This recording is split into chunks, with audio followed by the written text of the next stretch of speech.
So we're going to look at lung volumes and some specific key terminology for airflow into the lungs.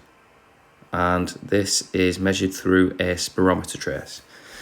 So if we follow the blue circle, the blue icon, we can see that airflow and normal breathing into the lungs is measured in that middle section, which is known as tidal volume.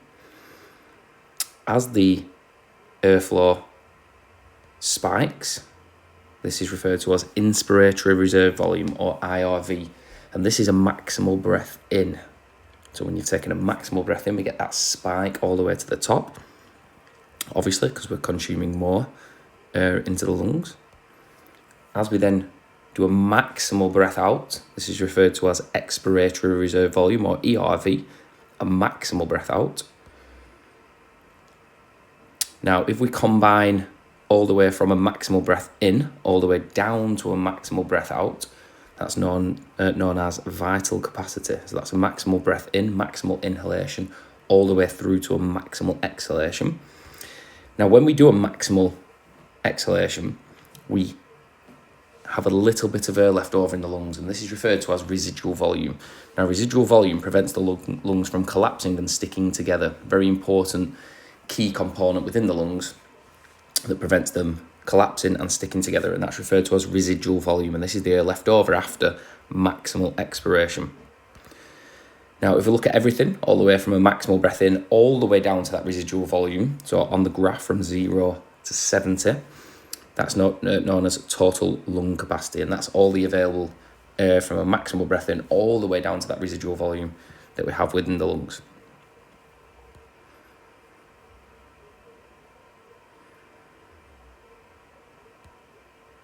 Now, what happens to tidal volume then during exercise, or in layman's terms, normal breathing?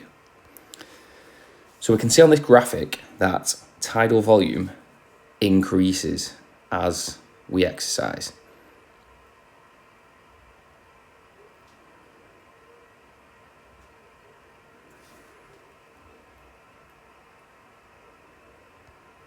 We can see that the frequency of breathing increases, so we breathe more often.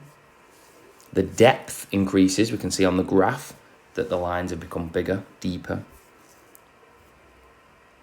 There's a greater demand for oxygen for energy. That's the reason the frequency and depth increases, and obviously due to the CO2 production that's increased that we need to get rid of.